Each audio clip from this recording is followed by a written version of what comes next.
नमस्कार मित्रांनो, इन्व्हेस्टमेंट माहिती यूट्यूब चॅनलवर तुमच्या सगळ्यांचे स्वागत आहे. तर मित्रांनो, आजच्या व्हिडिओमध्ये आपण इन्फ्रास्ट्रक्चर बिझनेसमध्ये इंगेज असलेल्या कंपनीबद्दल बोलणार आहोत आणि त्या कंपनीचे नाव आहे जे कुमार इन्फ्रा प्रोजेक्ट्स लिमिटेड. आणि मित्रांनो, अवेलेबल डेटानुसार म्हणजे मार्च 2025 नुसार या कंपनीमध्ये प्रमोटर्सची होल्डिंग आहे 46.64%, FISची होल्डिंग आहे 11.95%, DISची होल्डिंग आहे 15.50% आणि या कंपनीमध्ये पब्लिकची होल्डिंग आहे 25.90%. तर मित्रांनो, आता आपण बघणार आहोत जे कुमार इन्फ्रा प्रोजेक्ट्स लिमिटेड या कंपनीचे फायनान्शियल इयर 2025च्या क्वार्टर 4चे कन्सॉलिडेटेड नंबर. आणि मित्रांनो, सगळेचे सगळे नंबर लाखमध्ये दिलेले आहे, परंतु मी तुम्हाला कोटीमध्ये कन्वर्ट करून सांगणार आहे.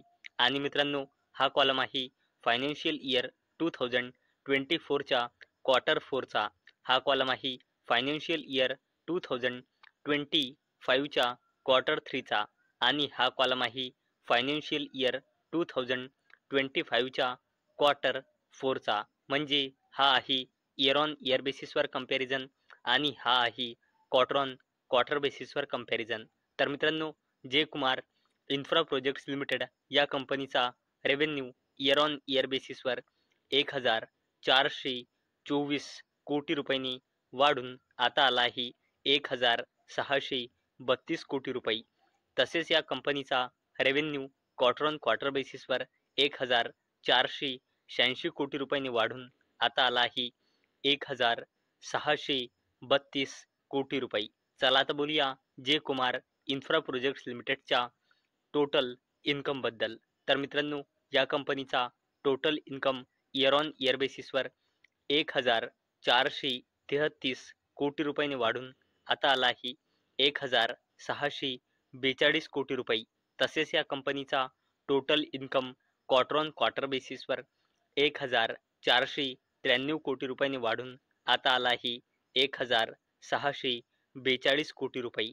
चला आता बोलूया जे कुमार इन्फ्रा प्रोजेक्ट्स लिमिटेडच्या टोटल एक्सपेन्सेस बद्दल म्हणजे खर्च बद्दल. तर मित्रांनो, या कंपनीचा total expenses year on year बेसिसवर 1299 कोटी रुपयांनी वाढून आता आला आहे 1485 कोटी रुपये. तसेच या कंपनीचा total expenses quarter on quarter बेसिसवर 1357 कोटी रुपयांनी वाढून आता आला आहे 1485 कोटी रुपये. चला आता बोलूया जे कुमार इन्फ्रा प्रोजेक्ट्स लिमिटेडच्या प्रॉफिट बिफोर टॅक्स बद्दल. तर मित्रांनो, या कंपनीचा profit before tax year on year बेसिसवर 133 कोटी रुपयांनी वाढून आता आला आहे 157 कोटी रुपये. तसेच या कंपनीचा profit before tax quarter on quarter बेसिसवर 136 कोटी रुपयांनी वाढून आता आला आहे 157 कोटी रुपये. तसेच मित्रांनो, या कंपनीचा profit after tax year on year बेसिसवर 99 कोटी रुपयांनी वाढून आता आला आहे 114 कोटी रुपये. तसेच या कंपनीचा profit after tax quarter on quarter बेसिसवर 99 कोटी रुपयांनी वाढून आता आला आहे 114 कोटी रुपये. चला आता बोलूया जे कुमार इन्फ्रा प्रोजेक्ट्स लिमिटेडच्या EPS बद्दल म्हणजे अर्निंग्स पर इक्विटी शेअर बद्दल. आणि मित्रांनो, हा जो EPS असतो हा नाही लाखमध्ये असतो, नाही मिलियनमध्ये असतो, नाही कोटीमध्ये असतो. EPS फक्त आणि फक्त रुपीजमध्ये असतो. तर मित्रांनो, या कंपनीचा EPS इयर ऑन इयर बेसिसवर 13.46 रुपीजने वाढून आता आला आहे 15.09 रुपीज. तसेच या कंपनीचा EPS इयर ऑन इयर बेसिसवर 13.21 रुपीजने वाढून आता आला आहे 15.09 रुपीज. आणि मित्रांनो, आपण जर जे कुमार इन्फ्रा प्रोजेक्ट्स लिमिटेड या कंपनीचा एंटायर फायनान्शियल इयर 2025चा परफॉर्मन्स बघितला तर या कंपनीचा फायनान्शियल इयर 2025 मध्ये टोटल रेव्हेन्यू आहे 5,693 कोटी रुपये आणि याचा टोटल फायनान्शियल इयर 2025 मध्ये नेट प्रॉफिट आहे 390 कोटी रुपये आणि मित्रांनो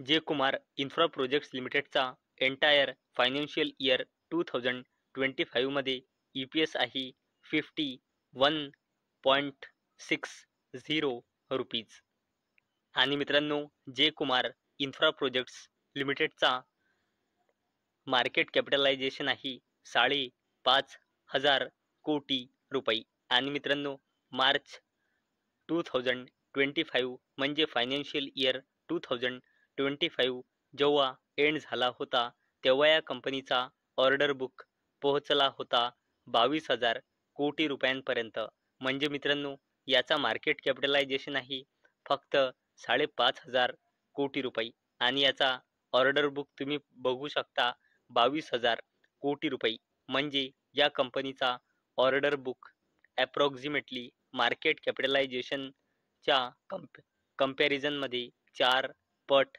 आहे आणि मित्रांनो या कंपनीला अशी अपेक्षा आहे की या कंपनीला फायनान्शियल इयर 2026 मध्ये 6,000 ते 8,000 कोटी रुपयांची फ्रेश ऑर्डर्स मिळू शकते आणि मित्रांनो जे कुमार इन्फ्रा प्रोजेक्ट्स लिमिटेडचा टॉप लाईन म्हणजे रेव्हेन्यू फायनान्शियल इयर 2026 मध्ये येऊ शकतो 6,500 कोटी रुपयांचा आणि मित्रांनो मी परत एकदा रिपीट करत आहे की या कंपनीचा फायनान्शियल इयर 2025 एंड होईपर्यंत ऑर्डर बुक पोहोचला आहे 22,000 कोटी रुपयांचा आणि मित्रांनो आपण जर जे कुमार इन्फ्रा प्रोजेक्ट्स लिमिटेड या कंपनीची बॅलन्स शीट बघितली तर या कंपनीचा रिझर्व अँड सरप्लस इन्क्रीज होत आहे जी या कंपनीसाठी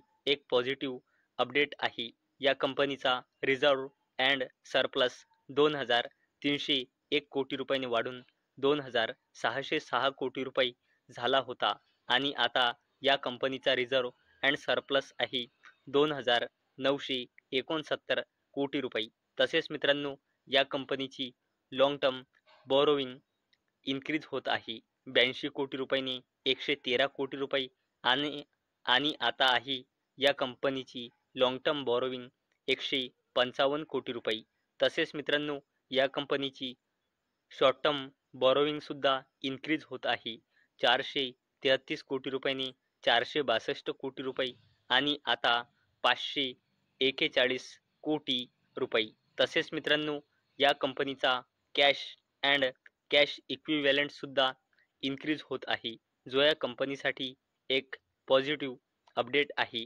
376 कोटी रुपयांनी 504 कोटी रुपये आणि आता आहे 841.11 कोटी रुपये तसेच मित्रांनो या कंपनीची कॉन्टिजेंट लायबिलिटी आणि मित्रांनो या पॉइंटला तुम्ही हायलाइट करू शकता हा मित्रांनो पहिले होता 2,516 कोटी रुपये नंतर वाढून झाला आहे 3,066 कोटी रुपये आणि आता डायरेक्ट झिरो आहे आणि मित्रांनो हा झिरो असायला पाहिजे त्या कंपनीसाठी हा एक पॉझिटिव्ह पॉइंट मानला जातो आणि मित्रांनो जे कुमार इन्फ्रा प्रोजेक्ट्स लिमिटेड या कंपनीमध्ये प्रमोटर्सची होल्डिंग आहे 46.65% आणि प्लेज पर्सेंटेज आहे 22.67% आणि मित्रांनो अवेलेबल डेटानुसार हे समजत आहे की एक वर्षापासून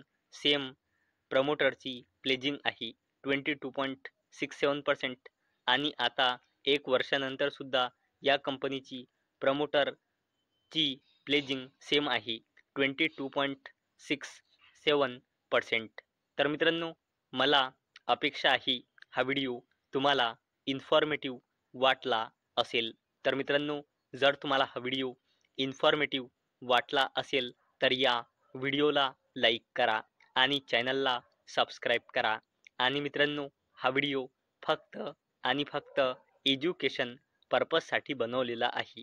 माझ्याकडून काहीही रेकमेंडेशन नाही की तुम्ही या स्टॉकला बाय करा, सेल करा किंवा होल्ड करा. तर चला भेटूया उद्या संध्याकाळी 6 वाजता. तोपर्यंत टाटा, बाय बाय.